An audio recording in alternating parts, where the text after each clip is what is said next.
So picture this. You and I are just standing somewhere random, dusty ground, a few huts, nothing special. And I turn to you and go, "Bro, you see this place? This is going to run the world someday." You'd probably laugh, right? But that place is actually Rome. No empire, no glory, just potential. And that's the crazy part. Nobody there knew what it was about to become. But let me ask you something. How does a place like this go from just surviving to controlling everything? Well, it didn't happen peacefully. Yeah, Rome didn't grow by being nice. It expanded fast. First, it locked down the Italian peninsula.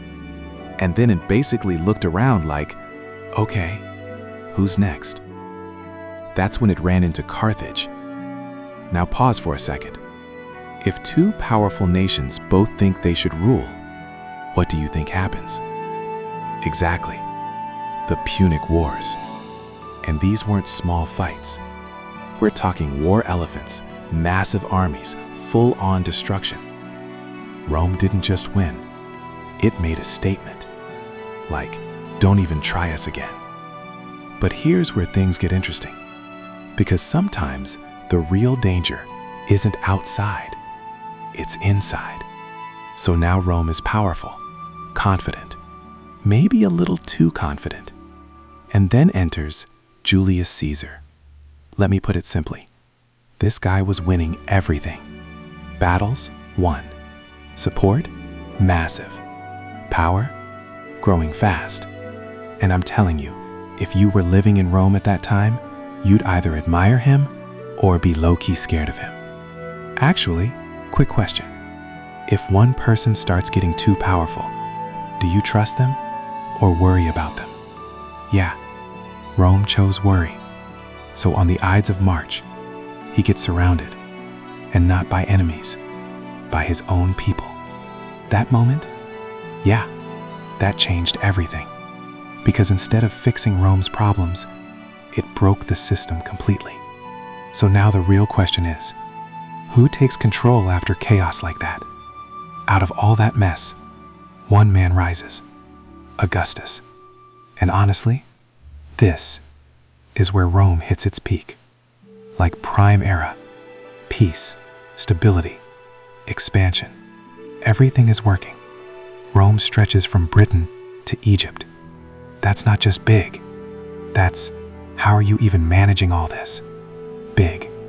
And they're building insane stuff like the Colosseum. Yeah, the gladiator arena. Real place, real fights. At this point, if you ask someone in Rome, do you think this empire will ever fall? They'd probably laugh at you. But you already know where this is going. Because nothing that powerful stays perfect forever. So what started going wrong? You know when something looks fine on the outside, but deep down, it's already falling apart. That was Rome. Too big to manage. Leaders arguing. Money problems. People losing trust. It wasn't one big disaster. It was a bunch of small ones, stacking up. And while all that is happening internally, at the borders, groups like the Visigoths and Vandals are watching, waiting. And I can almost imagine someone saying, yeah, now's the time. So let me ask you, what happens when a giant starts to weaken and everyone notices? Yeah, they strike. And then it happens. Rome gets attacked. Not some random city. Rome. In 410 AD, it's invaded and looted. And people are shocked. Like, wait, hold on.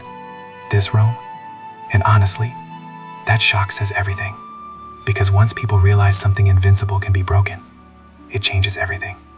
And then not long after, the final blow. In 476 AD, Romulus Augustulus is removed. No epic final battle, no dramatic ending, just silence. And that's it. Or is it? Okay, let me ask you something real quick. If Rome truly disappeared, why are we still talking about it right now? Its ideas, still here. Its systems, still influencing the world, even the way cities are built. That's Rome. So maybe it didn't collapse the way we think. Maybe it just changed form. And here's the part that always gets me. Rome didn't fall in one moment. It faded, slowly, quietly, almost unnoticed, until it was too late. So now I'll leave you with this. If something as powerful as Rome can fall like that, what about the world we're living in today?